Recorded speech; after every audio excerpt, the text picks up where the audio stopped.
Welcome back to the Show Me Show podcast for episode 32. And on today's show, we got week 5.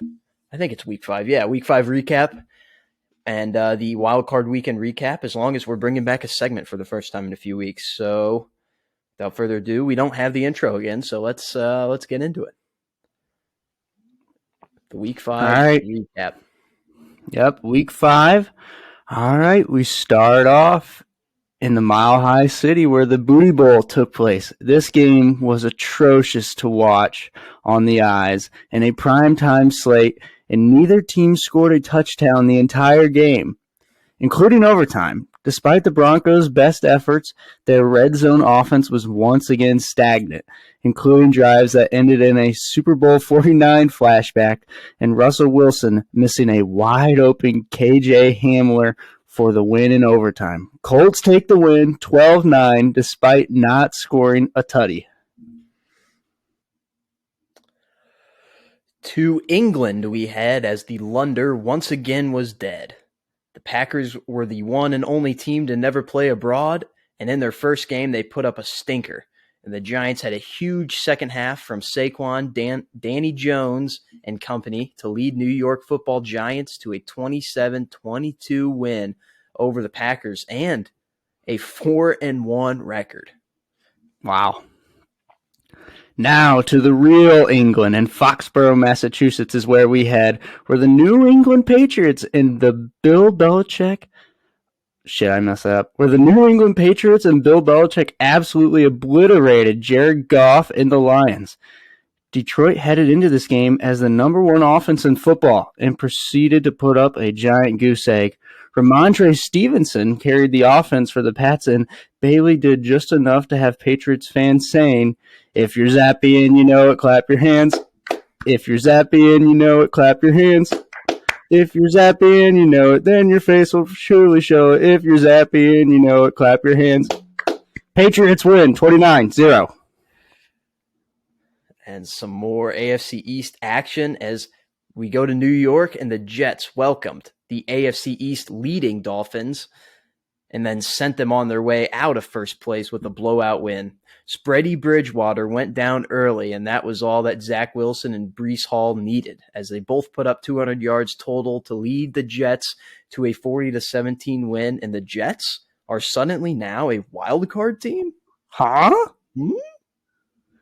Down to Duval County, where the winless Texans take on the Jags. And Trevor Lawrence showed us all that they are still indeed the Jags in this offensive masterclass, where T-Law threw 2 picks and did not score a touchdown. Davis Mills Mafia led a game-winning drive, though, at the end to put the Texans up 13-6, and that turned out to be the final score.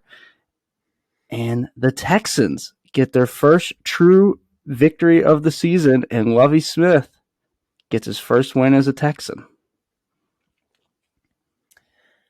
To Buffalo, New York, where the Bills played one of the worst teams in football. This one was never a contest, as Josh Allen and company got started immediately, throwing a 98-yard touchdown to Gabe Davis right out of the gate and getting out to a 31-3 halftime lead. They added another touchdown in the second half and then put in their backups and cruised to a spread-covering blowout 38-3 over the Pittsburgh Steelers, and my oh my. The Mike Tomlin-led Steelers are in trouble. Yeah, no kidding. First overall pick right now, though. So, but then down to Tampa Bay we go as the Atlanta Falcons took on the GOAT and his good friend Jerome Boger, as playoff Lenny scored a pair of touchdowns early. But the frisky Falcons battled back, going for 2, shout out to DK Metcalf, and made it a 6-point game late. But then one of the worst calls of the season on a Grady Jarrett sack allowed the Buccaneers to seal the deal.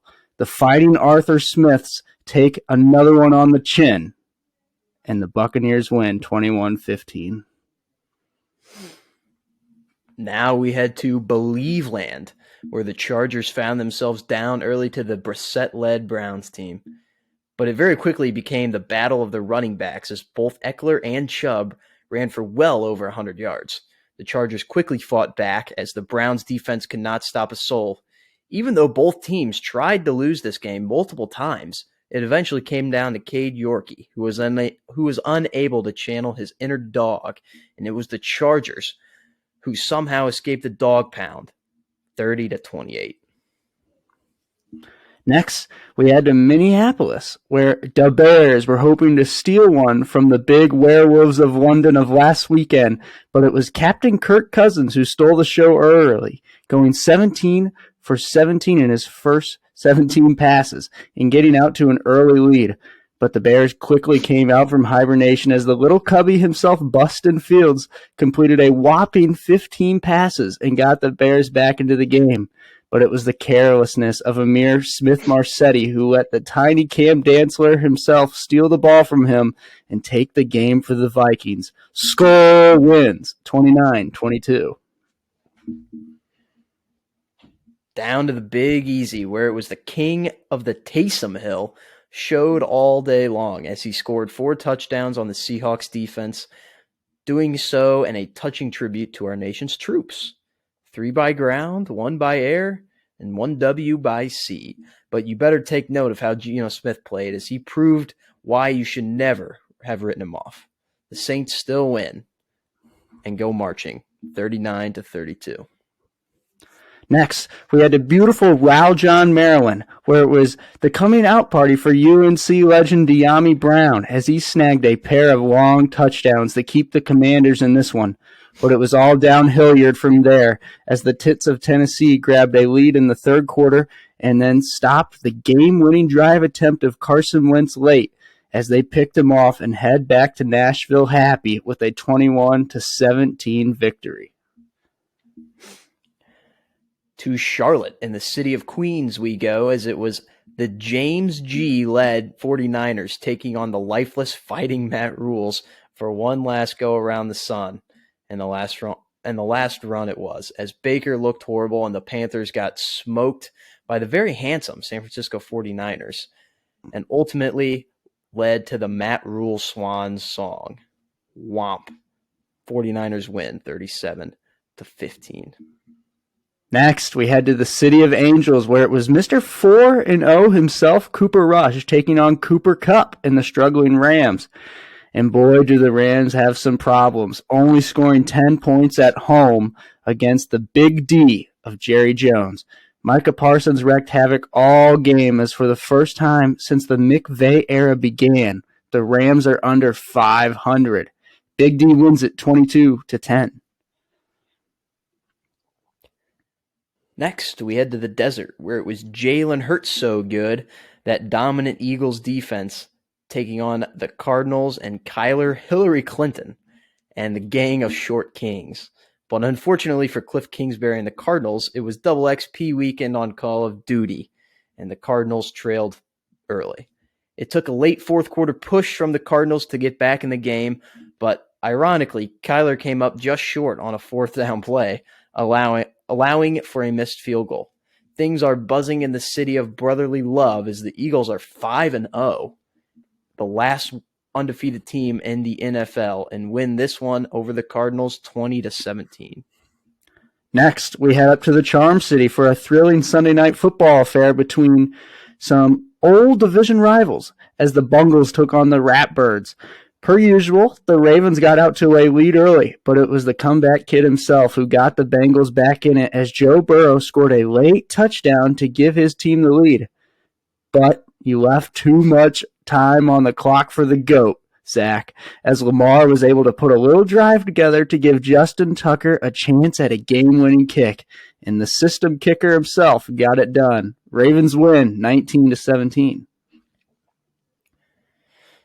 Next, we head to Arrowhead, where the Chiefs fans wanted to put an arrow through the heads of the officiating crew from that game, as they were able to one-up Jerome Boger's horrendous roughing the passer call with just as egregious, I can't say that word, call on Chris "my dick fell out" Jones' sack on Derek Carr. But Patrick Mahomes made it known that he was here and dominated the rest of the game, and the Chiefs inch out a win over the division rival Raiders on Monday Night Football, 30-29. And that wraps up our week 5 recap. Where do you want to start at? What games you want to talk about? I think we got to talk There's about the. actually quite a few. I know we can start out talking about the Chiefs one since it's fresh in everyone's mind. That was a game. The Raiders got out to a very early lead in that one, and it even led to some people online saying that, well, it's not the first time that the Chiefs have struggled handling visitors on Columbus Day. Yeah, very true. But I think they handled them just fine by the end. So Yeah, they definitely did. It was, I mean, if we're going to talk about history, I mean, it was kind of like Derek Carr was General George Custer on Custer Hill, and the Chiefs just demolished them after, because the Raiders were up 17-0. I mean, that was one of yeah, the biggest leads that Patrick Mahomes' team has been up against and came back. They've had a 19-point deficit. And then I can't remember what it was in the Texans game in that playoff. But 28 to or 24 to nothing. I don't know if it was nothing, but it was I think it something like was. that. It was a And shutout. then I know they came back by 10 in the Super Bowl, came back by like 10 or 13 against the Titans in that divisional round. But yeah, I mean, you just, especially at home, and it was still the first half. I mean, 17-0 is very doable for the Chiefs, Yeah, and they just turned it on, and that's what happened. yeah. I remember you Um, texting me, but and that, you were like, "I guess the Show Me Show's only getting 10 wins this week because we are currently sitting at 10-5." And I looked at it, and I thought to myself, "Well, 17-0 is it's a lot of points, but it's the first half, and it's Mahomes, and when you have Patrick Mahomes, you're never out of a game." So, but yeah, so we ended up going 11-5 due to some. We had a perfect 5-0 with the afternoon slate and Sunday and Monday night football. So that's the second week in a row we've done that, gone 5-0 with those games. So that's pretty incredible. I know. Yeah, we currently sit 33-31 after starting 12-20. So So we take that fought how you back will. some more than Not a big Mahomes. deal, but yeah, we did. So a couple other things about this game. We kind of mentioned it in the rundown. There was an egregious roughing the passer call on a Chris Jones sack on Derek Carr. And one of the craziest parts about Strip it sack. is it was the first ever roughing the passer call in NFL history where the person who did the roughing of the passer actually ended up with the ball in his gullet by the time he hit the turf. Like Chris Jones literally had the ball when he was on the ground by the time the play was over, which, like Luke just said, that was a clear strip sack, and it was overturned and given right back to the Raiders. Now, this is a big ball don't lie moment because, like we said, the Chiefs won 30-29, but this was right on top of an even worse call, in my opinion, in the Buccaneers Falcons game on Tom Brady. But we'll get to that in a little bit. But just 2 straight nights of horrible roughing the passer calls. But it was also one of the just like a crazy sports moment in the sense of we got to see the Arrowhead fans and the Chief fans just erupt. And there was a very viral video on the internet of the referee making a call in the game and just almost choking back what looked like tears. And he looked scared for his life. And it was just a classic 5 minutes straight of booing from the Chiefs fans. And it was beautiful to hear on TV. And, I tweeted out the simple "stop ruining our beautiful game" tweet, and this is the epitome of it. Oh yeah, Just a it's football. really bad call. I Yeah, mean, this is not just the Chris Jones, but we can even go back to Sunday with Grady Jarrett's sack on Tom Brady. I mean, the Falcons were down by 6 with like 3.5 minutes left. He gets the sack on Tom Brady on third down, like a normal tackle, just straight up normal tackle. He didn't shove him unnecessarily at the end. He didn't have any helmet to helmet or neck like contact at all. Just threw him down. And just like that, roughing the passer, and the Bucks get to hold on to the ball a little bit longer, run a little bit more time off the clock, and then they hold on to get the win. Who knows if that call isn't made, the Falcons could come back and ultimately take the lead and maybe even win the game. So, I mean, it's just a call that it can't happen. This you're taking away. What are you supposed to do to get a sack? Yeah, I don't know. And some players weighed in on this. Chris Jones weighed on it pretty level-headed, actually, after the game. I was thinking that he might rip the officiating, but he pretty much just said, we need to start reviewing roughing the passer calls, which would not be easy because it's a subjective call, and the NFL refs are told that if it looks like it, you have to throw it. Or you don't have to, but if it looks like a roughing the passer, throw the penalty. Like, they encourage it. That's why the rule has gotten out of hand, really. But back to what Luke was talking about the tackle in the Buccaneers Falcons game. I would argue that the tackle that Grady Jarrett made was actually how the NFL wants you to tackle the quarterback, which is why it bewildered me. It was in the midsection, which is where they want you to. And he tackled him, but he quickly rolled off of him. Like, he did not land on him when he tackled him. And I think, personally, I think the only reason why Tom Brady got that call is why as soon as he hit the turf, he threw up his arms and looked at Jerome Boger and was calling for a flag. I mean, I don't really blame Brady for doing that. If every quarterback does that, looks for calls, because if you can get calls, it's going to help you win the game. So I don't blame Brady for that, but he is notorious for being known to get calls like that no matter what. So I guess I can see why people would be mad, but I don't blame him for that. I strictly blame the rulebook and Jerome Boger for throwing the flag on that play. And I mean, you got to feel bad for the Falcons who fought back, and Grady Jarrett, who literally did everything possible to make sure that it wasn't a flag. You can actually see in NFL games nowadays, when players tackle the quarterback, they are trying to not go against the rules now. Back in the day, you tried to smear them. You tried to crush them, and that just doesn't happen anymore. Which is a good thing, I guess. But it's also affecting these players' ability to make good tackles sometimes. Like, if they're thinking about it before they actually do it, that's not actually always a good thing in football.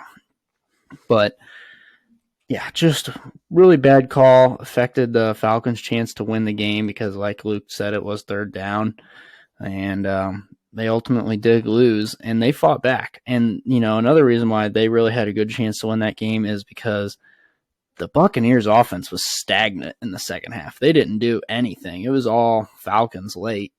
So.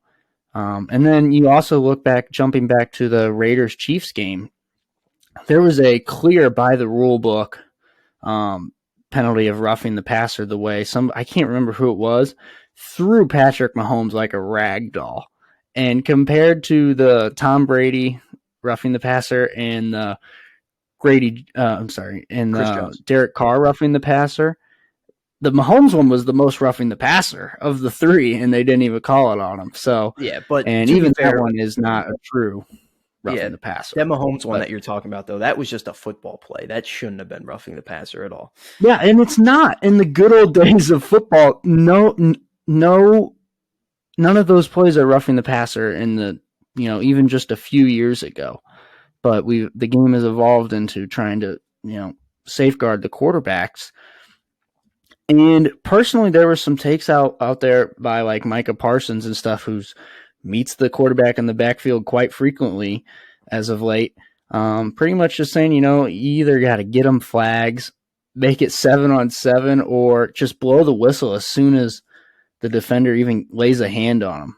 And personally, to me, that would be sad, but honestly, I see where the defenders are coming from. I saw multiple sacks this weekend in both college football and NFL, actually, where they did blow the whistle as soon as the defender had their arms around the quarterback or like was huddled around the quarterback, and he actually didn't get brought to the ground, which would be a tough visual on the eyes, I think, for the viewers going forward. But it might be one of the better things to do. I'm not really sure. It's a tough situation. yeah, I get where you're coming from with that, but at the same time, like they're football players too. They signed up for it. They lift weights every day. Yeah, they're not like the big guys, like the linemen, but this you have to know how to get hit. That's part of being a quarterback. You have to know how to take a sack. You have to know how to like when to throw the ball away.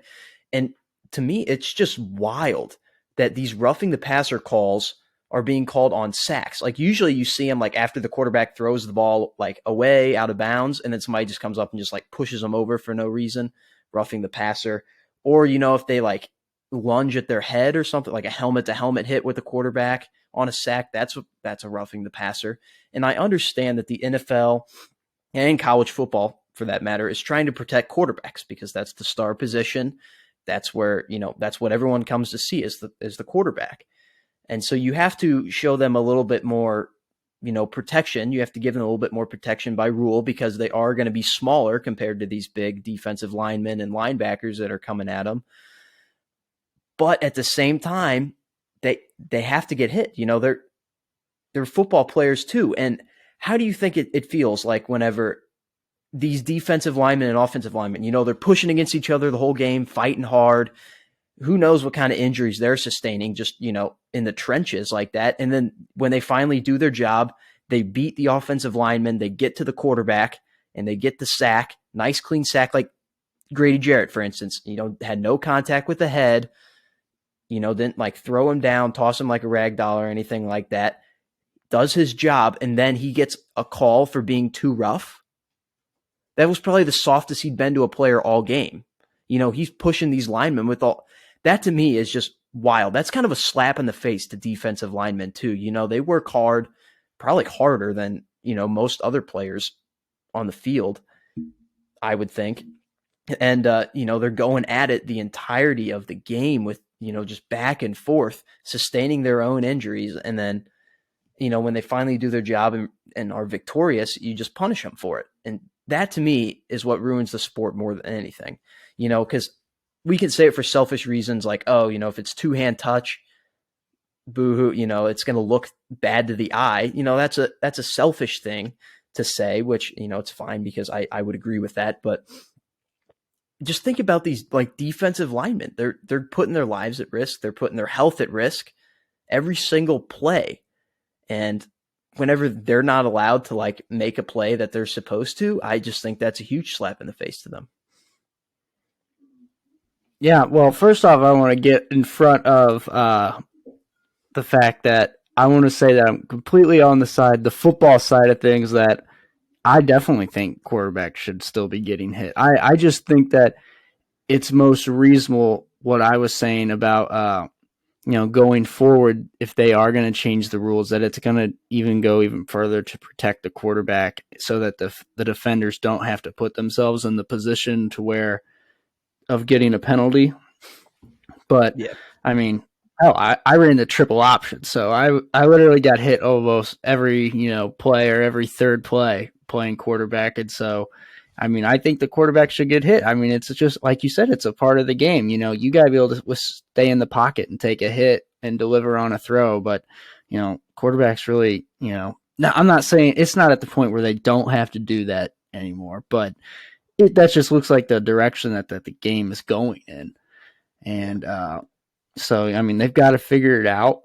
And, I think as long as I'm okay with the rule, like you said, if it is, a bad hit to the head, or, if the quarterback really does get leveled, because, if the quarterback gets leveled, maybe you can throw roughing the passer because you're trying to get those hits out of the game off the quarterback. Yeah. And that's just how it is. They want to protect the quarterback, and I can understand that, but some of these calls are just out of this world bad, and it's stop ruining our beautiful game. So, but yeah, I mean, defensive linemen right now have the toughest jobs, and so do cornerbacks. Let's not throw that out there either.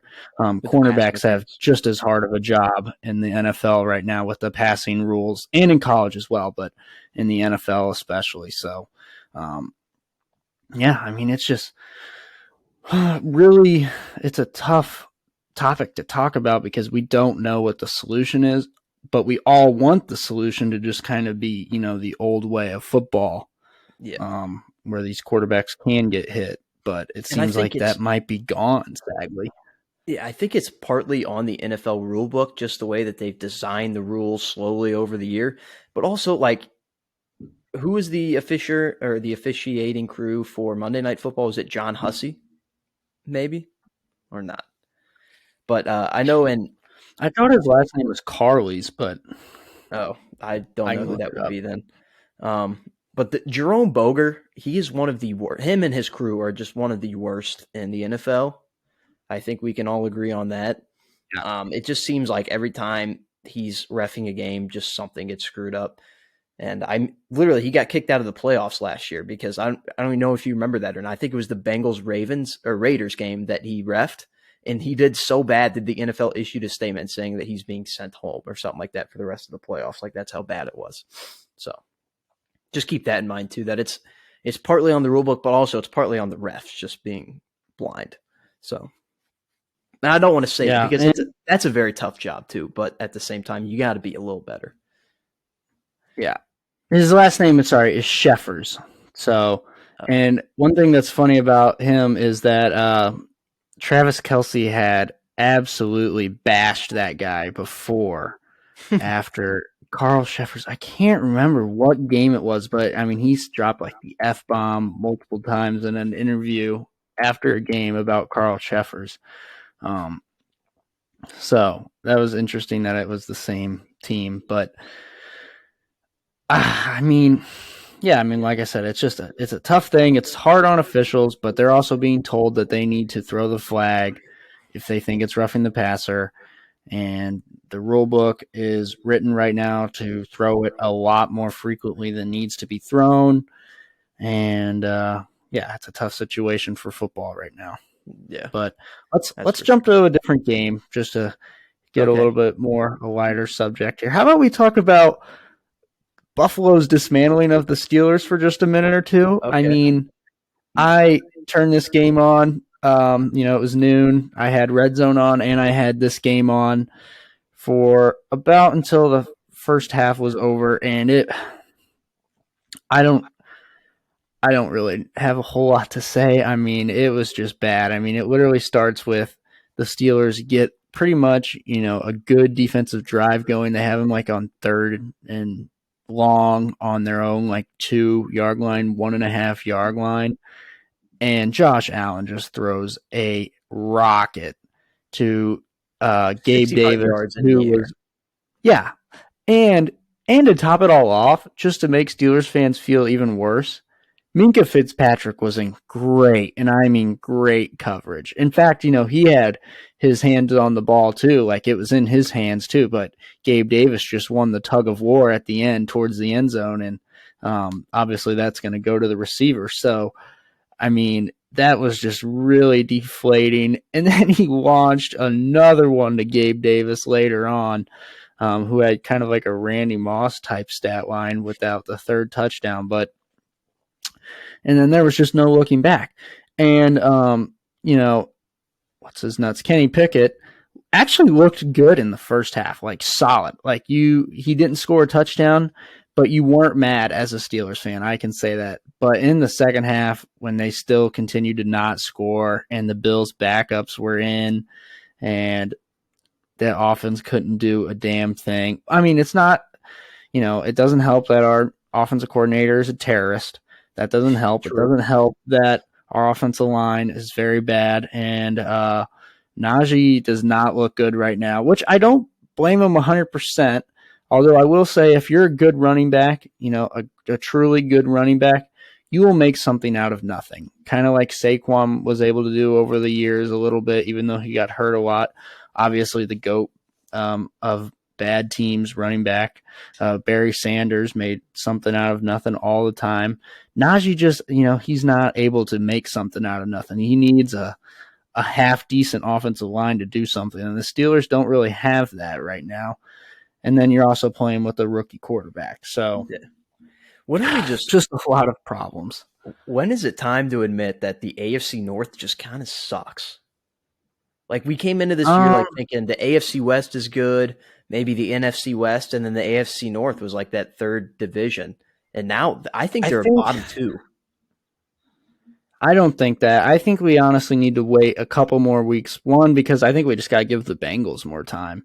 Because I think the Bengals are still a They're solid team. They're struggling. just trying to get their beginning of the season woes out of the way, and then I think they might be okay. The Steelers are obviously the worst team in the division, and there's no question about it right now. Um, and then I think it's hard to say about the Browns either because they have literally been winning in every single one of their games. And then when they need the big hit from Jacoby down the stretch of a game, he just can't hit it. So um, when they get Deshaun Watson back, who is now back in the team facilities, but this is a ways down the line. I mean, we still got Yeah. 6 games until Deshaun Watson is back. But I mean, if they can just hold on a little bit, then they might be in a good position.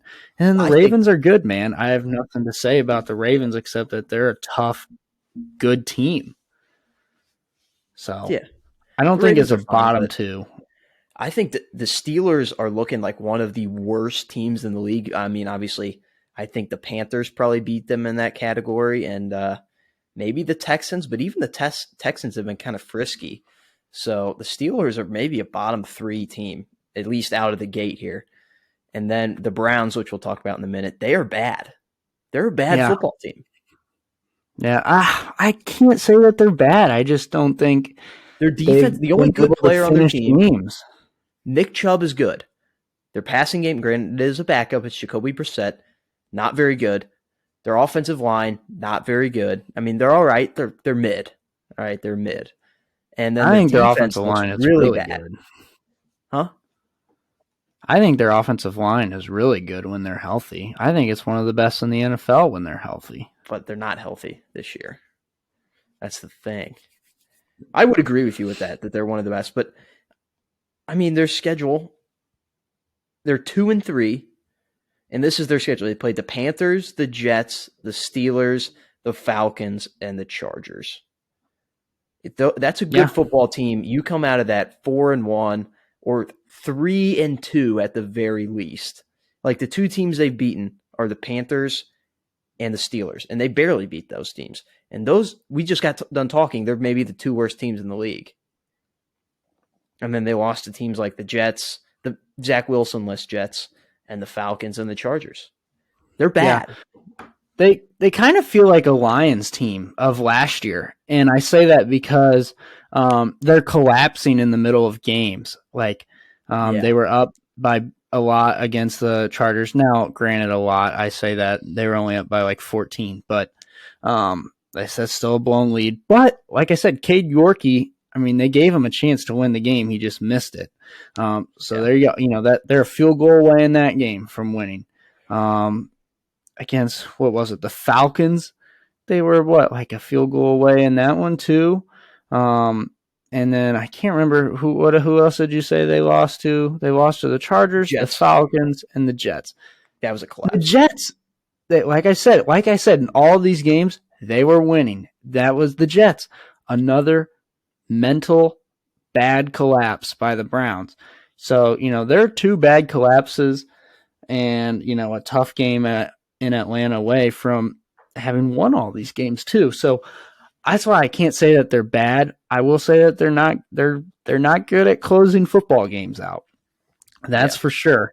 But I mean, that game, they just have so much talent. we got They just guys. have so much talent. Yeah, they have a lot of dudes on that team. So you're just like, man, if they just can hold on throughout the middle of games when they're going through rough stretches, kind of like the Titans can. The Titans, they haven't scored a point in the fourth quarter all season, yet they're 3-2. And that showed this weekend against the Commanders, who, like I said, the Titans didn't score again in the fourth quarter, and the Commanders scored a touchdown, I believe, and they still won. The Yeah. Titans did. So they were able to hold them and not collapse completely. So, they're like the Browns are like in this middle ground where they have to learn how to win. Yeah. So But also they've had plenty of time to learn how to lose, so they do oh need to yeah, make the that's jump, true. kind of like you're saying. Yes, like this is the time now. I mean, granted they don't have Deshaun Watson, but and it's funny to think about it. If he didn't get that second suspension, this would be the last week he would be out. He'd be back in 2 weeks. We'd be talking about how he's here to save the Browns season, but we're not talking about that anymore. So, but that game against the Chargers, very very weird because it seemed like both teams we said it in the recap. They tried to lose the game. The Browns drove down to the red zone, and then Jacoby Brissett practically handed the ball to the Chargers defender on the interception. And then the Chargers get to a little bit around midfield, but they're still in their own territory. It's 4th and 2. The Browns have, I think, one timeout. It's 4th and 2 with like a minute and a half left, and you're on your own 40-yard line. And Brandon Staley goes, you know what? We're just going to go for it and give the Browns the ball practically in field goal range already. And so that was the Chargers trying to lose. And then Jacoby Brissett refused to get a first down to make the field goal any easier than what it already was. And then, of course, Cade York put the topping on the cake to ultimately hand the Chargers a win. So that game was just no one wanted to win, and the Chargers ended up losing the battle of that and winning the game. So yeah, and that was I think that may have been the true Brownie the Elf game, because they had a big collapse in that one. I thought it was going to be against the Steelers. I thought Brownie the Elf was good for at least 7 points for the Steelers when they played them on that Thursday night. But no, I think it may have been this game. Brownie the Elf's coming out party was just the Browns collapsing and then not being able to pull out a win when they should have been able to. And like Luke said, I will admit this. I can't sit here and say the Browns are bad, but they certainly are not good at finishing and winning games late. So, which is an important part of a good team, if you will. I think when Deshaun Watson comes back, they'll get that factor in. They'll be just fine with finishing. So, yeah. Okay, yeah. Yep. I don't think that'll be a problem for him anymore. So they just got to wait for that. I think we can move on to another game. Patriots Lions. You want to talk about that at all? Yeah, sure. We can talk about that one for a quick second. Not a whole lot to talk about, really, though, in terms of the Lions' offense. Yeah, the Lions went 0 for 6 on 4th downs in this game, and it's insane.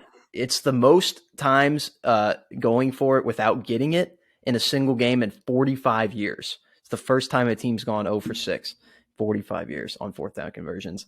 And not to mention the fact that Dan Campbell used all 3 timeouts at the end of the game to get the ball back. So despite all desperation methods, 6 times attempting a 4th down, all 3 timeouts in the fourth quarter, they still couldn't scratch a single point across the board. So that was not a good look. Now it's the NFL, so I don't know how much different it is, but when I was younger, I've been a part of games where we didn't get on the scoreboard in a football game, and it's demoralizing as all get out. So I understand trying to score, and I know they do this for a living, so it might feel even worse when you don't get on the scoreboard, but Jesus, it's not even the Patriots defense is not even that spectacular. They're all right. And you've had the best. Yeah, they're all right, but they're not, the best defense in the league. And you can't even, drop a field goal on them. So that was not good, but that is just a typical Bill Belichick masterclass, if you ask me. But I don't really know. The Lions are a really confusing team, but in terms of pick 'em, in terms of if you're looking at a game and you're like, oh man, who's going to win? I think it's pretty easy to pick against the Lions. And that's not to say that they won't be in the game, because they usually will be, and it'll probably be a really close game, but they haven't learned how to win either. So yeah. But that's pretty much all that happened. Bailey Zappi, he did okay. You can clearly he's still learning. But obviously. I mean, I think this was his first true start. So, yeah. And luckily they have Ramondre Stevenson, who had a good game, actually, on the Yeah. ground. So, a couple huge runs that he tore off. He had like So, 150 yards. yeah, I actually have him on my fantasy and started him, but he didn't really score a lot of touchdowns. So, Oh, lucky I had Gabe Davis on my bench. So sad. that was a sad scene. I still Literally lost by a waking up lot. in the So, morning, the morning after the Cardinals get eliminated from the playoffs, and I look up and I see the notification 98-yard touchdown to Gabe Davis, knowing that I didn't start him.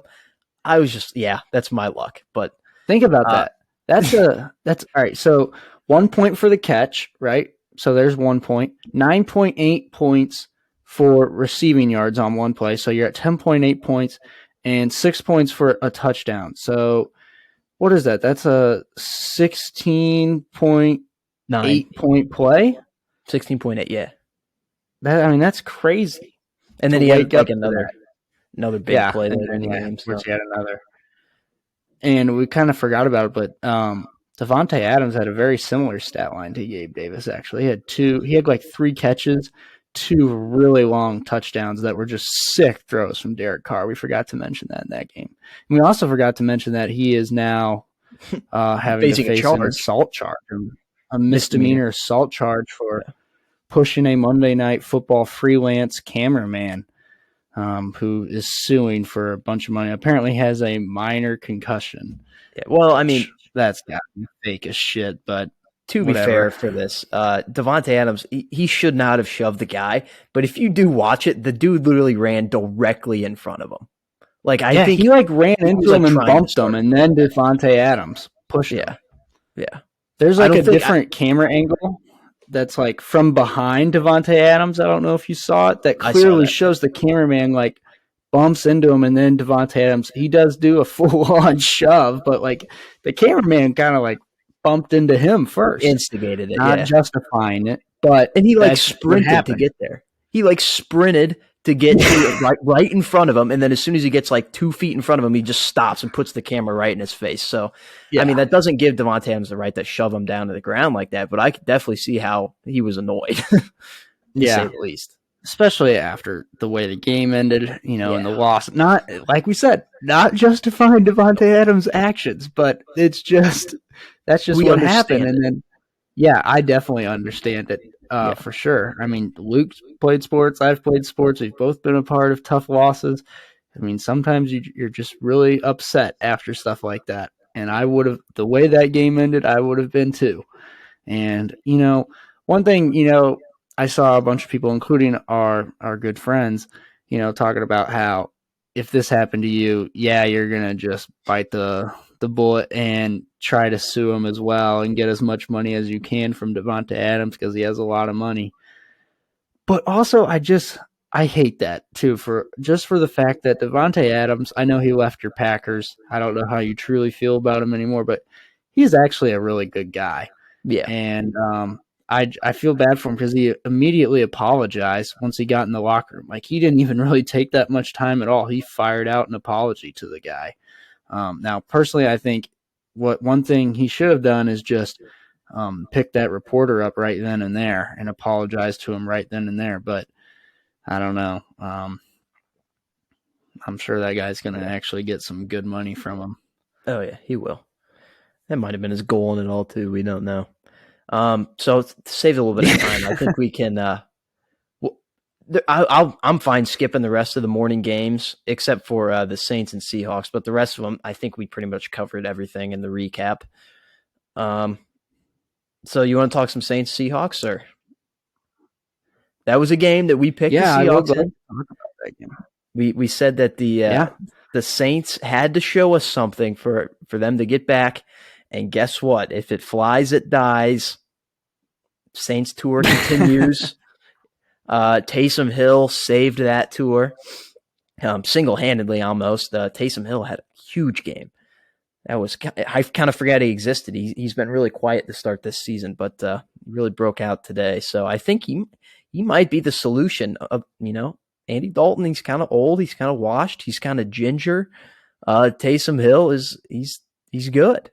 So he might be the guy to keep going with. And he's a tight end in fantasy, so just a little bit of fantasy advice. Maybe pick him up. I don't know. Yeah, I looked into it, but here's what I've got to say. One, this was a really good Big 12 type shootout game. So that was nice to see. Two Big 12 quarterbacks, now that I think about it. Andy Dalton and Geno Smith. And BYU, Big 12 adjacent, heading to the Big 12. But, I mean, when we picked the Seahawks, that did not account for 4 Taysom Hill touchdowns. So Yeah. that's kind of unfair to us. So just want to put that out there. But still not a bad pick on our end because the Seahawks did score 32. And it took 4 Taysom Hill touchdowns to keep them out of it. Some cool things that happened in this game outside of Taysom I have a question for you, Cam. Sure. Okay, so I'm going to name off player A and player B. All right. And you're going to pick which one just based off the stats, and I'll tell you who it is later in the game. So here's player A 75.2 completion percentage, 1,305 yards, 9 touchdowns, and 2 interceptions. All right. Now here is player 2. He has a 59.4 completion percentage, 1,254 passing yards, 4 touchdowns, and 3 interceptions. Which one are you going with? So I think the second one is at Russ Wilson. Yeah, and the first one's Geno Smith.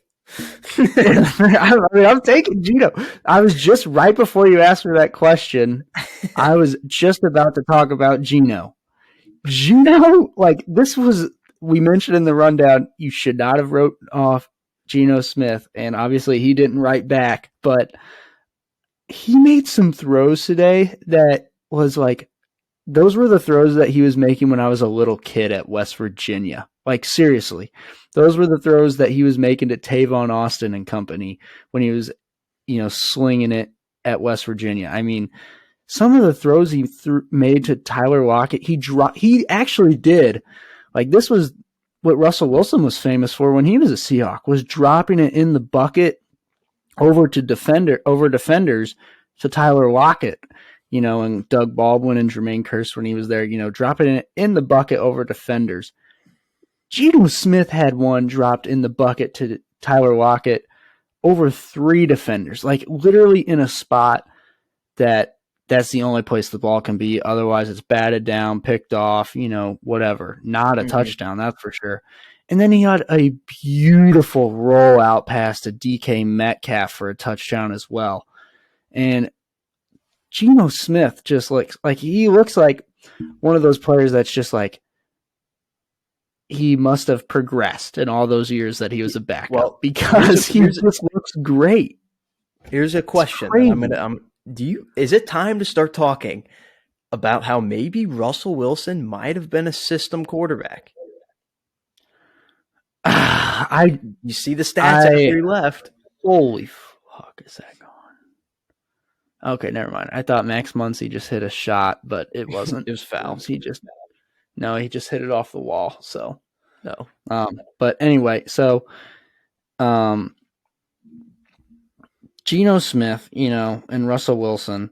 So the reason why I don't want to sit here and say Russell Wilson was a system quarterback, although even though there are some arrows pointing to that, is because he did the bucket throws sometimes. Like I was just talking all about, he's able to make some of these crazy deep ball throws, and system quarterbacks usually aren't able to scramble for their lives against behind horrible offensive lines their whole career, which, like him or not, you have to give Russ Wilson credit for it. I mean, this is like the first year in a while that they've had a competent offensive line. And of course, he's not in town for it. But Russell Wilson had some horrible offensive lines where, guess what? They weren't ever able to run the football. And that's why Russell Wilson had to throw so much. Even when Pete Carroll tried to run the football sometimes too much. But That's why I can't sit here and say that Russell Wilson is a system quarterback, but his transition phase to the Broncos with Nathaniel Hackett is not going well. So, I Yeah. mean, you also have that arrow pointing to, I guess, the people that want to say that he is a system quarterback. But personally, I can't sit here and say that he is. And I also want to just sit here and say, I think this Geno Smith run is kind of like a Lynn Sanity type of run. I mean, this is just out of this world right now. I mean, he literally has like the highest completion percentage in the NFL. And he doesn't just, he's 75%. not like just a simple check down merchant. He Yeah. is like actually making like the big time throw stats, stuff like that. So He's slinging it. it's just a wild thing that's going on right now. That's all I got to say about that. Mm-hmm. That is for sure. Uh, but yeah, I mean, the Seahawks are 2-3, which is probably better than what we thought going into this year. I mean, they've actually been competitive in like almost every single game. So shout out to the Pete Carroll led Seahawks. I think we said on last week's show that they just seem like they're having fun. So I mean, this game was a fun one for sure. Taysom Hill he just had his random Taysom Hill game throughout the year. So some other Yeah, games. you couldn't be more right on about the random Taysom Hill game. I mean, he has stuff like this happen all the time. The Just last random. note I want about that game was that Kenneth Walker ripped off a very long touchdown run. Mm-hmm. So the rookie from Michigan State, the 21-year-old, maybe he can get it going in the backfield a little bit for the Seahawks, because I know they lost Chris Carson for the season. Well, actually, I think Chris Carson had to medically retire. I can't remember. Yes, he did because of his neck. Okay. Yeah. So They lost maybe Kenneth Rashad Walker. Penny for the season, though. Yeah, that's it. Sorry. Rashad Penny as well, which sucks. Broken tibia.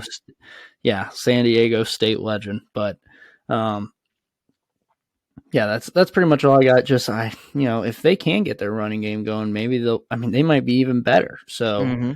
So weird Pete Carroll able to do this kind of thing. I So know.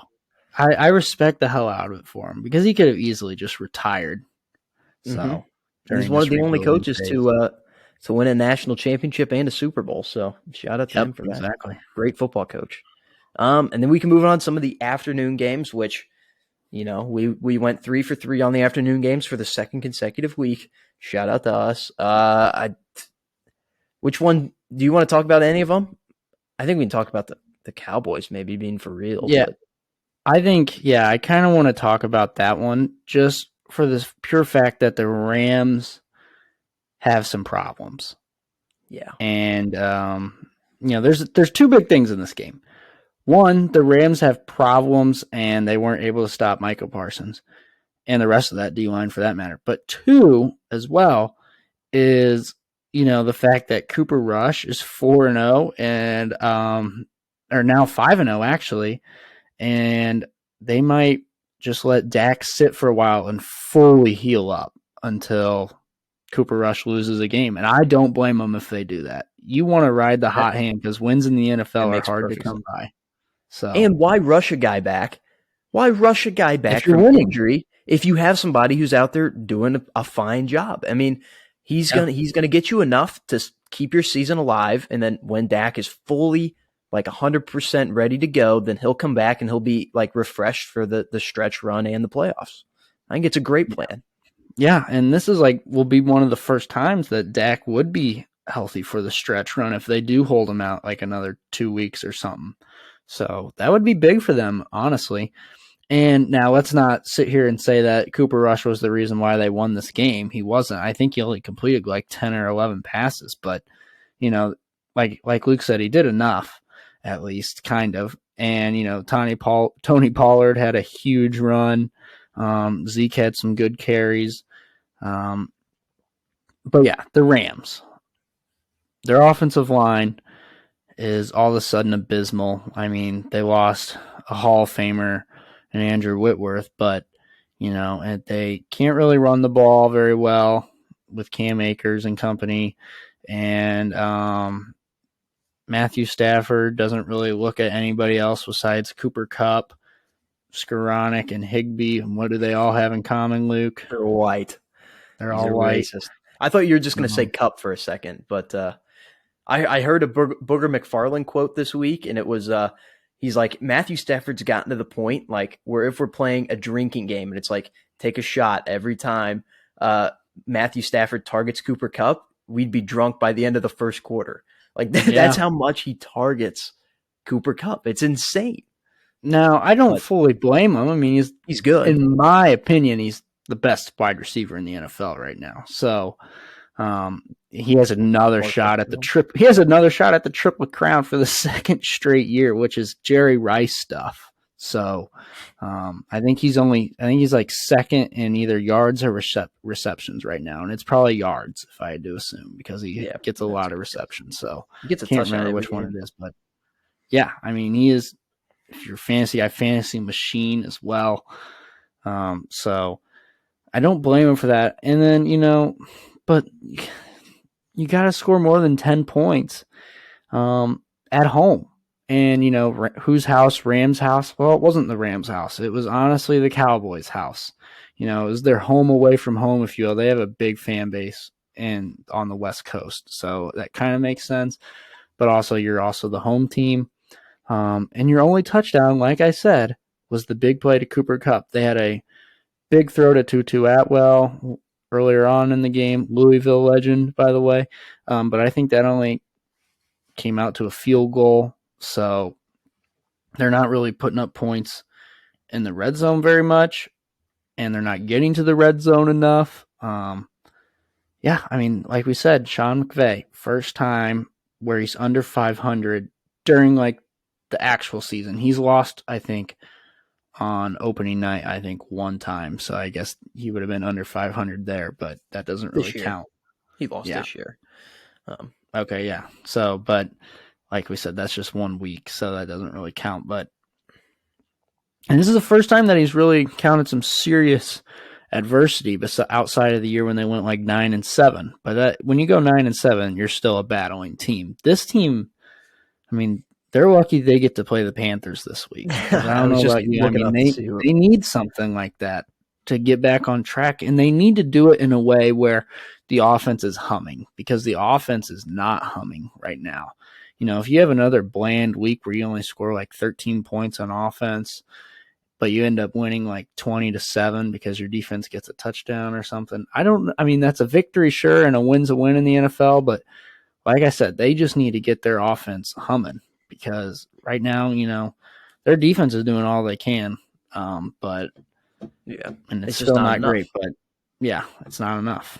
So Rams have got issues, and I have no problem with that. So, all right, is that it? You have anything else about any of the other games? Other than Kyler Murray dressing like a female before the game, that was kind of funny. Yeah, which you be you, but he did look like Hillary Clinton, like we said, like literally. That is something that Hillary would have worn, or also like Angela Merkel, or pretty sure she did wear it. Merkel from the former leader of Germany. I mean, just a wild outfit, and we heard some people on the internet talking that if you're gonna wear that, you better win, and they obviously didn't. Like I said, he slid on a third down play that was about a full yard short, which is, like I said, kind of ironic. But you got to have a little bit more situational awareness on where the sticks are. You always got to know where the sticks are. I mean, that's just a football guy thing to know. You got to know where the sticks are. You got to understand that sliding, it's not where you end up, it's where you start the slide. So he really messed up there, and it forced a field goal, and they lost. So Jalen Hurts, he didn't play great. The defense played better, I would say, than Jalen Hurts has, and that's actually been the case. I've honestly kind of talked about this. Now, I am no shape or form saying that the Eagles are frauds, but I'm just saying that their offense isn't always it's not moving at like a super high pace or super high click like, say, the Chiefs and the Bills are, but they're often thrown into that category with the Chiefs and Bills, but I think it's more because of their defense. So. That's true. They are looking good. You got anything else on any other games? Or can kind of skip them. Yeah, I mean, segments. I guess one thing was Tennessee, like I said, they haven't scored a point in the fourth quarter all year, and they held on. Carson Wentz, his last drive of the game was just really bad when it got towards the end zone. But that was a fun game for me because De'Ami Brown, North Carolina legend, had a 75-yard bomb touchdown catch in a pass that it was his first touchdown catch of his career, and he usually almost drops those passes. Like, I watch every preseason Commanders game because of Sam Howell. And so I got to watch De'Ami Brown a lot, and he was dropping passes left and right. And I was like, he's probably not going to be in the NFL very long. And then he had a one-handed grab on a 33-yard touchdown pass that was just a beautiful throw from Carson Wentz. And I was like, this is his coming out party. So hopefully De'Ami can, pick it up a little bit. And, he had a great weekend. His first game with the touchdown, he got two of them. And like I said, it was the only thing that kept the Commanders in the game were his two big plays. But the Titans, once again, just a team that, like we talked about with the Lions and the Browns, they don't know how to finish games. They don't know how to win. The Titans do. So that's all I got from that game. But just a kind of interesting thing to keep note on. That was just a weird game too, like Titans and Commanders. That's not a matchup that you see on the ordinary. It was kind of painful to the eyes almost. Oh no, it was. There's no doubt about it. Yeah, so, I mean, like the Commanders' uniforms are good, but I mean, it was not an aesthetically pleasing matchup at all. No, although what's his nuts? Brian Robinson. This was his first NFL game, and he got shot twice. 6 weeks survived. 6 weeks to the day. Just like a month and a half ago. And somehow, like, he got shot in the leg, and somehow he didn't have, like, super bad leg damage or knee damage. And he's already back out there, and he looks like their toughest runner on the team. And so that's cool. Nice Alabama guy. And, but that's pretty much all I got there. Although one thing where we don't have to talk about it, but the Jets actually looked good. Oh, yeah. But they're also playing against, I think his name's Skylar Thompson, who is a good quarterback at Kansas State, but it's not the Big 12. So, yeah, they won 40-17. I think we'll talk more about the Jets in our preview, which will be coming out tomorrow, for those of you listening. And I guess we can head into a segment. It's been forever since we've had a segment, I feel like, but we got some good stuff we're going to do say hello, kiss it, goodbye. So we got some good stuff for it. So I guess we'll start off with say hello. Cam, what's your say hello? Okay, so this is a little bit of an interesting one. So I usually I guess I'm like a little boy. I only have to shave like once a week, but when it's time to shave, it is definitely like time to shave. I have like just gross neck beard hair. Gross neck beard hair that I just have to get rid of. And I can wait because it's always like on the weekend when I shave, and I'm just a football guy, and that's literally all I do is sit and watch football and stuff. So don't have to worry about it out in public. And so when I shaved Monday, I just left the little spot under my nose where a mustache goes. So I might just let it go for a little bit. And so my say hello is to mustaches. I think I might be growing one. All right. I'm interested to see how it looks because I did a few months ago. I grew mine out, and some people loved it. Some people said it looked good, but after a point, it just got really weird looking because like it didn't fill in. Like as obviously I'm not like fully grown in my male habits yet, so it wasn't like fully grown in. So I thought it looked weird, but I felt pretty cool with it. So yeah, I'm just saying, hopefully yours looks I might better. Just give it like a. And you know what? This could be over very quickly. This could be a 2-week thing, and it might be gone, and it may not even. You might not even be able to notice it at 2 weeks. But so it's kind of on a short leash, but I'm going to give it a shot. So we'll see. So say hello to mustaches. All right. My say hello is hello to NBA and NHL seasons, I mean, watch out. Here we are in the middle of MLB playoffs, in the middle of the NFL season, and the NHL season literally snuck up on me. Like this morning, I woke up and I was like, oh, the first NHL games were yesterday, which was Tuesday. So Tuesday, October 11th was the first NHL games. And then next Tuesday is the first NBA games. I do believe it starts off 76ers and Celtics, and then Lakers and Warriors are the first two games. And then everyone else plays on Wednesday. But it was just kind of like, yeah, we're starting. But we all know that the real start to the NBA season is Christmas Day, and the NHL season doesn't start until the playoffs. So, we all know that.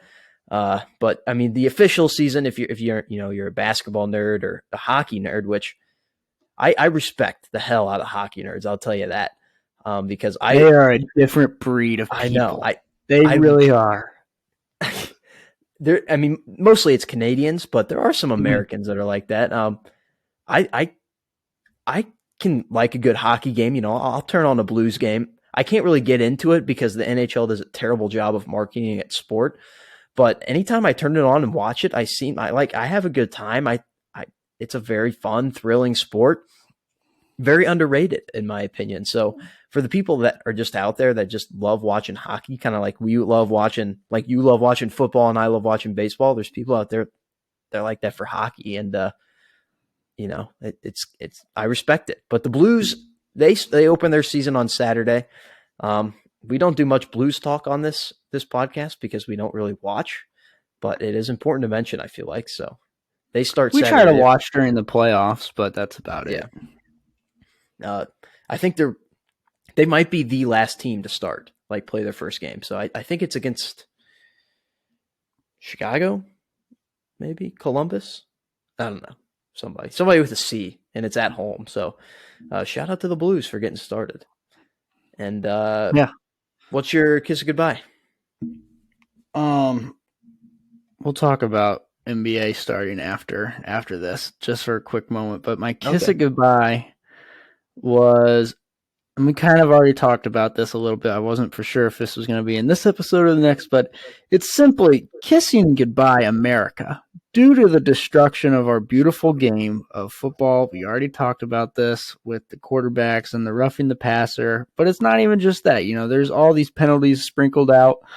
College football, we have some of the worst targeting calls in the world, which there was an unbelievable targeting call last weekend that a lineman pretty much just blocked somebody and they called a targeting on him. So I think this might be the first step in becoming a communist nation, is ruining our beautiful game. So take that how you will, legislators. If you want to fix this, I think it's kind of on you, honestly. I agree. My kiss of goodbye, I'm going to add another one. That's not on the script. I'm going to go off script. But first, I'll go with the one that's on script. My kiss of goodbye is the Frank the Tank sad Mets videos. As we all know, anytime the Mets had a heartbreaking loss, Frank the Tank, Frank Fleming from Barstool would just post the video, and he would just go off on the Mets and cry. And we just don't get any of those anymore until the next season anyway. So kiss of goodbye for that. And then the one I'm going to add, kiss a goodbye to Kanye West. I mean, good Lord, this guy, he's thrown his career away just kind of like that. He got canceled. We'll say that. But I mean, ever since his mom, with all respect to his mom was a great person. Ever since his mom passed, he has just, what are you laughing, Cam? I'm trying to make it funny. It was sad when his mom died. But ever since his mom died, he has just gone off the rails. I mean, good. He has no self-control whatsoever. And it's just wild. Yeah, I have an analogy for people to, if they don't understand the Kanye West stuff, that's perfectly fine. I have a perfect analogy for you to connect it. Like those weird people online that are like, explain this in basketball terms or explain this in football terms.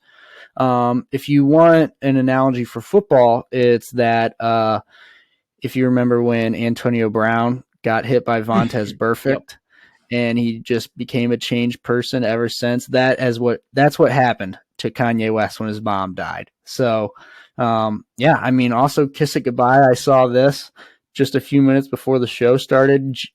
J.P. Morgan Chase, the bank, they closed out Kanye West's Yeezy brand account, like his full Oh, Yeezy brand account. So I have no idea what that means for the Yeezy brand, but J.P. Morgan just said, nope, we're canceling that too. So, also Antonio Brown, not to mention him, but he's been on a little yeah, bit pulling of his a ticket out in bender public. himself. So, yeah, I don't really even want to talk about Antonio Brown, No, honestly. I don't So, either. I feel like he gets talked about enough. yeah, I Yeah, agree. that's my kiss of goodbye. All right, you want to And talk a then little bit of MLB playoffs before we end the show? yeah, I do. But before we talk about that, I wanted to circle back onto Luke's say hello to NHL and NBA season. And first off, these just sneak up on us every single time, especially the NHL. I mean, it's just like it just pops up and then it's here. But the NBA, at Mhm. least, there's a little bit of a warning with the preseason, and the NHL is preseason too, but it's just not as widely televised. Like the Milwaukee Bucks and the Nets are playing tonight for the NBA preseason. That's like a watchable game. Mhm. But like Luke said, if I was the NBA commissioner, I would start the season on Christmas Day. One, because the NBA on Christmas Day nowadays is like a big thing. Like people will actually put time away to watch the games on NBA on Christmas Day because they're like sick games. But I would move it to Christmas Day just for the sole purpose over the last couple of years when the NBA finals ended in like mid July. For sports fans that can't get super into baseball, that was the best thing in the world. And because you go from NFL and college football into college basketball and March Madness, go from March Madness into the NHL playoffs, and then you were able to go in from the NHL playoffs as well into the NBA finals and NBA playoffs. And it was just perfect. And then you only have like 2 or 3 weeks in between, which is filled with baseball, and at least you have All-Star weekend in baseball, and then boom, it's back to like preseason and then the start of football season. NBA finals during like July was sick. I mean, that was so much better. The way that there was something there to like fill in with baseball right before the All-Star break and stuff. So that's what I would do if I was the NBA commissioner. Just push it back. That way you don't even have to battle with the NFL. I mean, why would you want to do Yeah, that in the first place? So that's a very good point. I just wish that would happen. Battling with the NFL is like battling with God. Like you're just not going to win. Yeah, I mean, NFL is king. And, like I was talking about how the NBA has some awesome games on Christmas.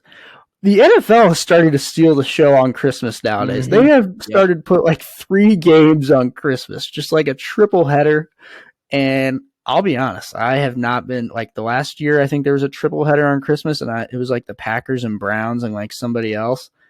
I was watching football, Yep. so with barely, I was switching over to the NBA games, but I was watching football. So yeah, I mean that idea, Roger Goodell and NFL is king. So but yeah, Hmm. let's talk some MLB playoffs real quick. So I guess we'll start off with the Cardinals, obviously. And I went on Friday to game one, and I tell you what, it was kind of dead. We came out, we were waving the towels, we were excited, and then like the fifth inning came, and we were just like, all right, somebody needs to score here. Bottom of the seventh comes, we knock Zach Wheeler out of the game. Finally, he pitched amazing.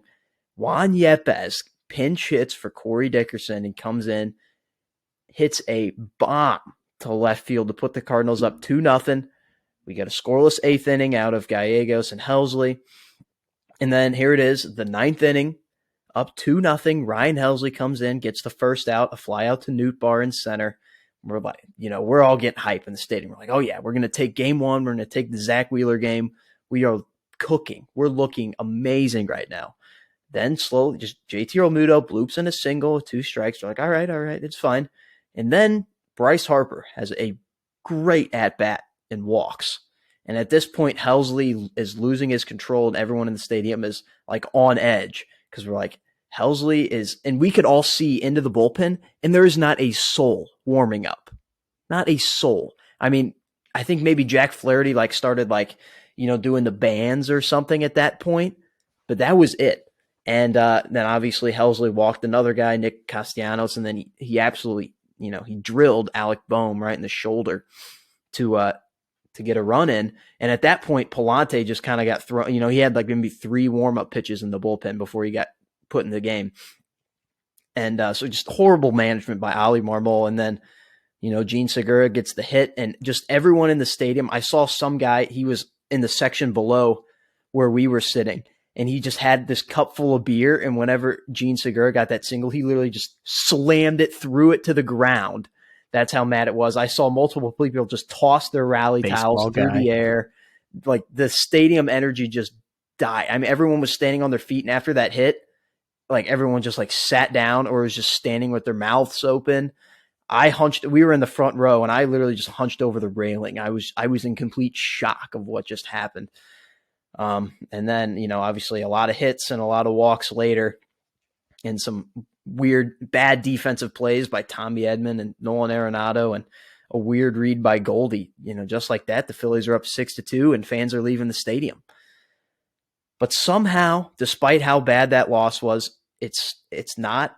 I mean, it might be a top 5 loss of the postseason, but if it is, it's number 5. Like, there are 4 worse losses than that in the postseason, and that to me is just why. Like, we're not even halfway through the division series yet, and we're already talking about giving up 6 runs in the 9th inning is is the 5th worst loss of the year of the postseason. So obviously you had the Mariners come back from 8-1 over the Blue Jays to eliminate them. That's got to be the worst loss. And then Tuesday, we had Yordan Alvarez and the Astros come all the way back from a 7-1 Mariners lead. Yordan Alvarez with 2 outs in the 9th hits a 3-run homer to win 8-7. That's got to be top 2. And then you have the Rays not scoring a single run in 15 innings in an elimination game. That's just sad. And then you have the Mets in an elimination game getting 1 hit.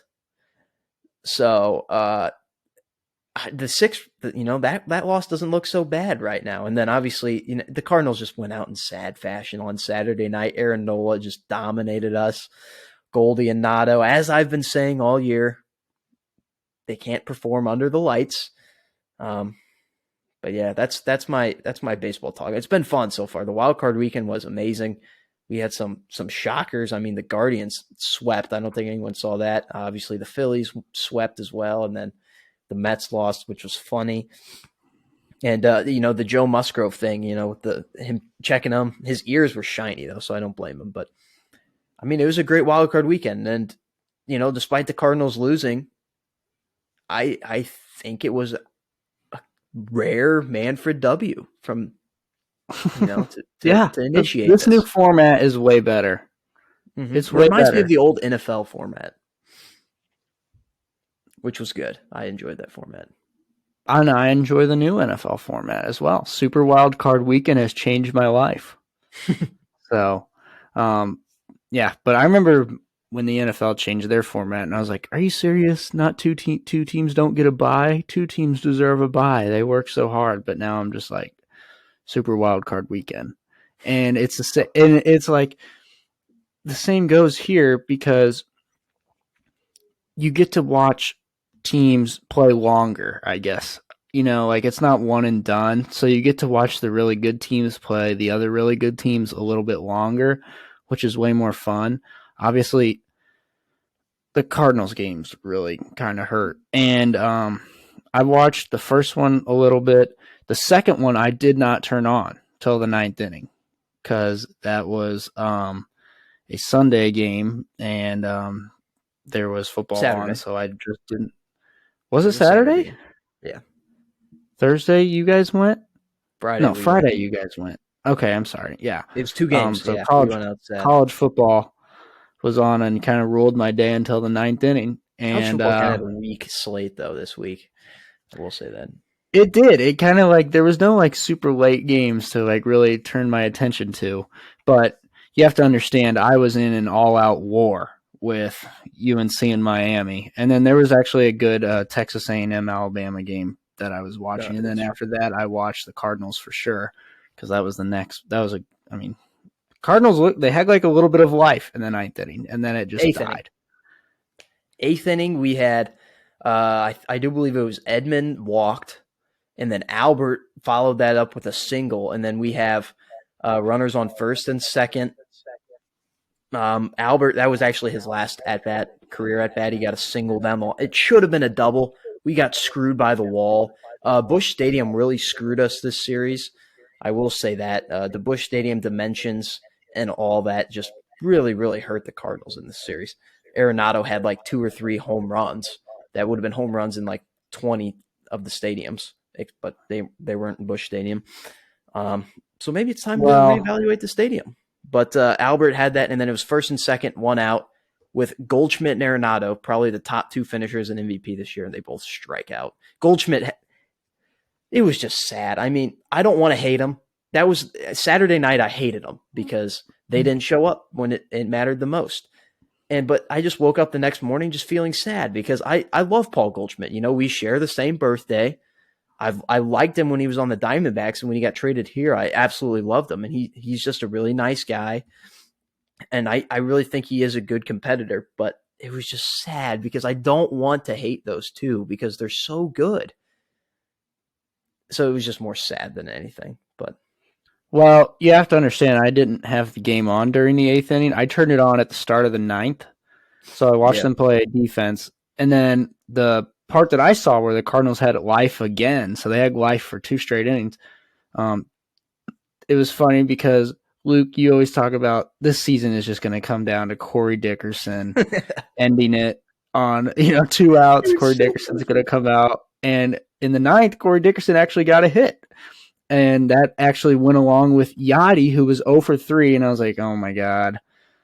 But Yachty, you know what? He fought hard in that last at-bat and got himself a hit in his last at-bat of his career. So shout out to Yachty. And then Dickerson got a hit as well.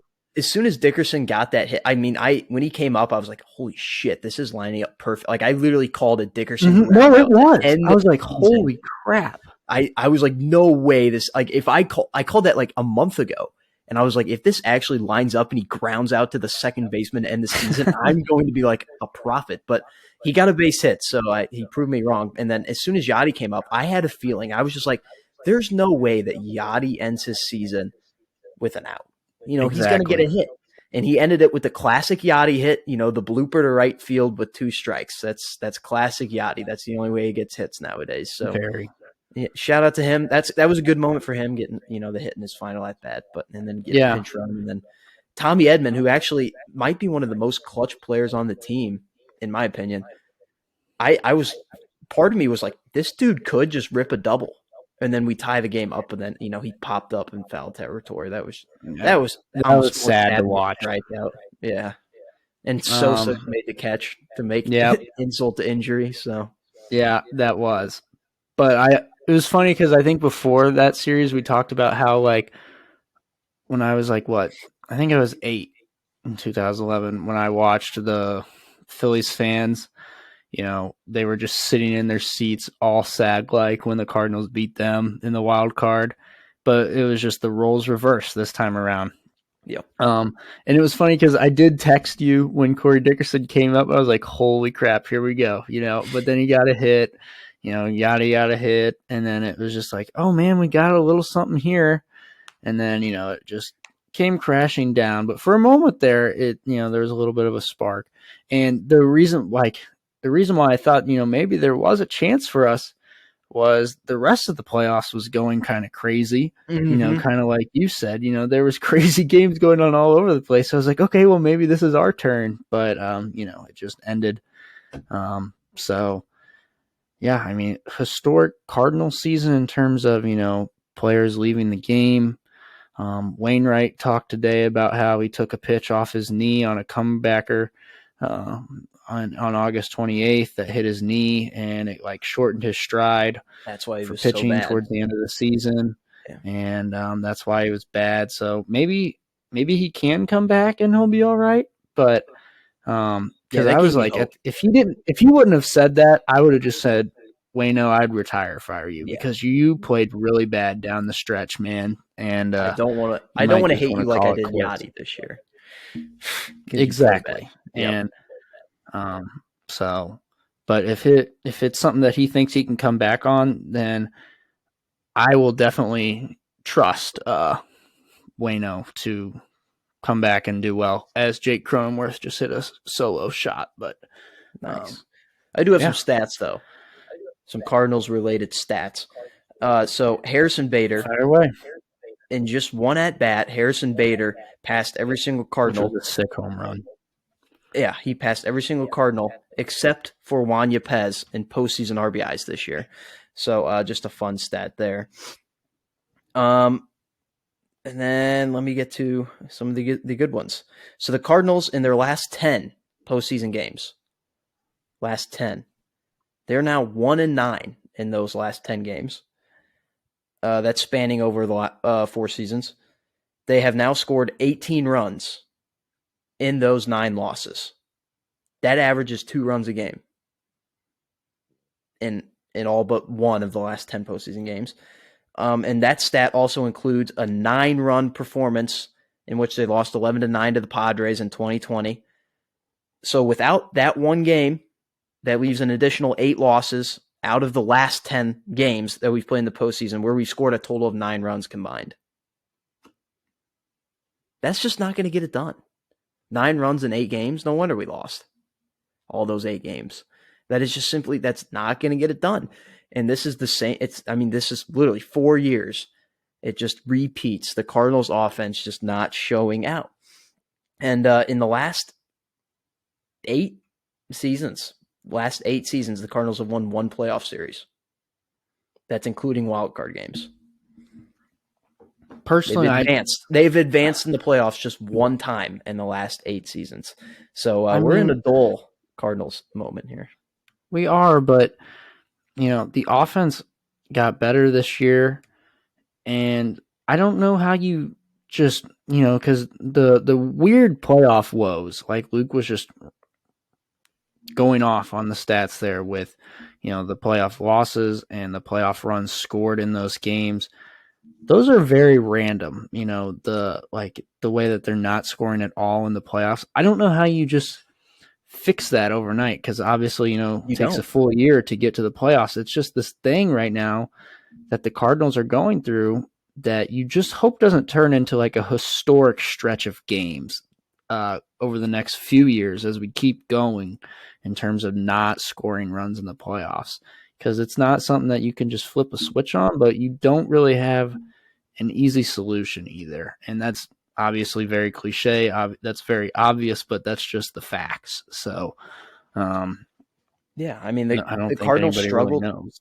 all year. That they had a losing record against winning teams this year. That's not going to get that has to be something that you fix. Like, yeah, you play in a terrible division, you should be able to make it to the playoffs every year, but you got to beat some of these good teams. And Zach Wheeler and Aaron Nola, they went out there and they pitched amazing. But if you want to be the best, you had to beat guys like that in the playoffs. So that's my 2 cents. I'm not the GM. Neither is John Mozeliak, but he's more of a GM than I am. So I'll just let him handle it. And if he signs Trey Turner, I'll be happy. I'll watch next year. Yeah, you'll watch no matter what. But I don't want to say that, but I know that I will. And but even this yes, year, I told myself, don't get excited for the playoffs. They're just going to lose in the first or second round. Don't get excited for it. And sure enough, down the stretch, like end of August, September, I'm like, all right, let's get to the playoffs. And now I regret that, because it couldn't have been more disappointing, I don't think. And I kind of took for granted the last few games of Albert and Yachty. So yeah.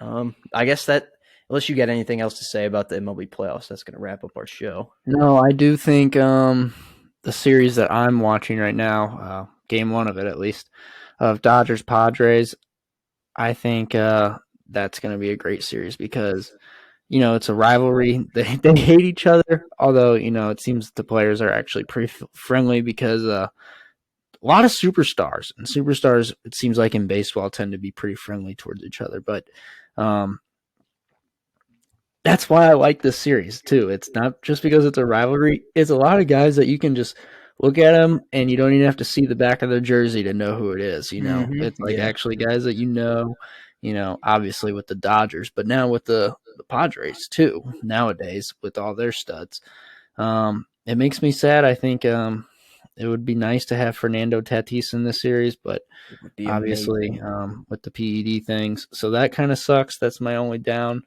with this series, but I like this I'm one. And another one that I really like is the Guardians and the the Yankees. Yanks.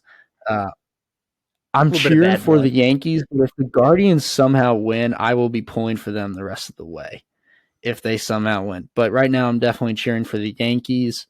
Um, I think it's Yanks year. I've obviously said that Yeah. for a while, but Yeah. with Bader there now and Carp or Marp, I'm really excited, and I like Judge. The Yankees have guys that are likable, so Yeah, I which is know. interesting. So Yeah. Their fan base is a little over the top, but at the same time, they haven't won in a while. So I'm kind of, like I yeah, said, it was a very tough decision because I either get to root for the Guardians, which is this young team. They're super fun. They got a great manager. I love Terry and Francona. it's funny. Yeah, and it is funny. Um, or root for Matt Carpenter, Harrison Bader, some of those guys in the Yankees. So it was a very tough decision. But other than, I mean, the winner of this is getting my rooting interest the rest of the way, other than the Mariners. They're just, they got their magic going. That's an interesting series, too, with the division matchup. And then even, I mean, this is a great division round, really. I mean, just the matchups. You got bad Oh blood yeah, in every one. So, I yeah, mean, for sure. I mean, Phillies Braves is another good one as well. tied up 1-1 in the Um, series. so yeah, but yeah, that's pretty much all I have is I can definitely say that right now I'm cheering for the Yankees, and if the Guardians win that one, I will actually be cheering for the Guardians. So All right. yeah, Well, I'm a perfect in my playoff predictions so far, except for the Cardinals, which I had them losing to the Braves. So I guess I'm just keeping all my same predictions that I made a week ago. I'm sticking with the Dodgers win the World Series, though. I'm not rooting for them, but I think that's going to happen. So, all right. Anyway, that was a long show. Expect, if you're listening to this on Thursday when this comes out, expect the playoff, or not the playoff, the NFL Week 6 preview to come out on Friday. So it'll be a lot shorter. It'll kind of just send you into your weekend getting ready for the NFL week. So be prepared for that to come out, and we'll see you next time. all right, see you guys.